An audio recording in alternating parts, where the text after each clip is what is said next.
Viewers, আসসালামু আলাইকুম। কেমন আছেন? আশা করি ভালো আছেন। আলহামদুলিল্লাহ আমরাও ভালো আছি। আপনাদের সবাইকে একটা নতুন ব্লগে স্বাগত। জর্দা রান্না করবো, সেই জন্য 1 কাপ পোলার চাল নিয়ে নিয়েছি। এখন চালটাকে ভালোভাবে ধুয়ে আমি আধা ঘন্টা ভিজিয়ে রাখি, কারণ চালটা তো আধা ঘন্টা ভিজিয়ে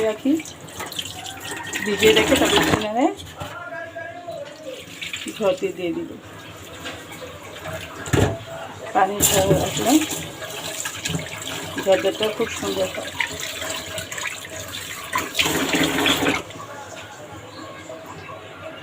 ধুয়ে একটা জালের ভিতরে আমি চালটা ঝরতে দিয়ে দিলাম। একটি হাঁড়িতে পানি বসিয়ে দিয়েছিলাম, পানিটা বলক এসে গেছে। তার মধ্যে আমি একটু ফুড কালার দিয়ে দিব,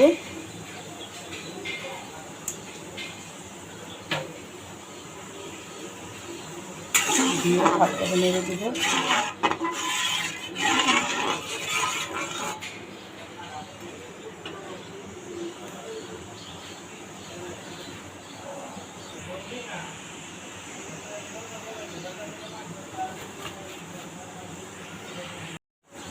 এখন ফুড কালারটা একটু বরফের পর এখানে আমি 1 কাপ পোলার চাল ধুয়ে আধা ঘন্টা ভিজিয়ে রেখে পানি ঝরিয়ে নিলাম।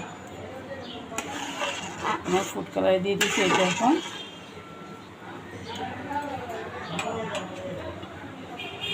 80% যখন সিদ্ধ হবে তখন নামিয়ে নিব।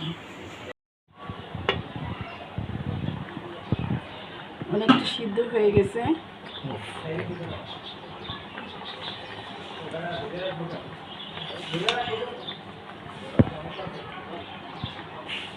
হ্যাঁ, ভেঙে যাবে, কিন্তু ভিতরে একটা আঁশের মতো রয়ে যাবে, সাদা শ্বাস। তাহলে একটু পানিটা একটু বেশি দিতে হবে, সিদ্ধ হলো যাতে পানি থাকে। এখন আমি এটা একটা দেখতে কিন্তু জালিতে ঢেলে দিব।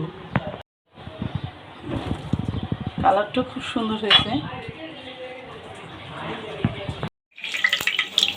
ফ্রাই প্যানে তেল দিয়ে তেলটা গরম করে রেখেছি। ঘি দিলে ভালো হয়, আমার পাশে ঘি, তাই আমি ঘিটা দিলাম না।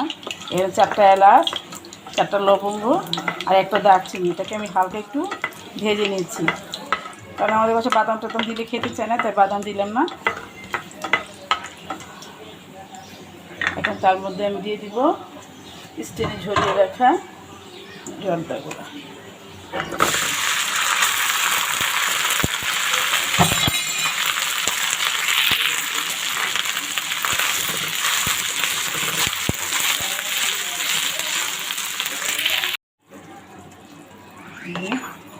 লো আছে এখানে চিনিটা, সামান্য পানি, 1 কাপের মধ্যে পানি দিয়ে বলক উঠিয়ে তার মধ্যে জর্দাটা দিয়ে দিলাম। এখন একদম লো আছে, এটা রান্না করতে হবে।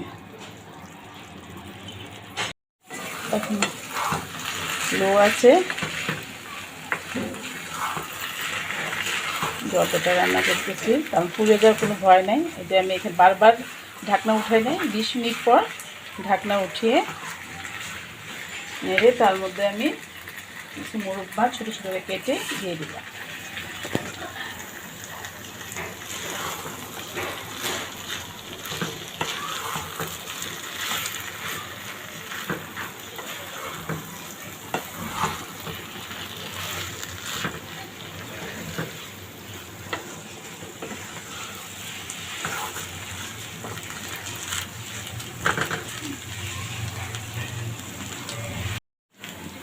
তৈরি হয়ে গেল আমার জর্দা রান্না। এখন আমি এটা পরিবেশন করবো। চুলা অফ করে দিলাম। প্লেটে নিয়ে এখন ছোটো ছোটো মিষ্টিগুলো দিয়ে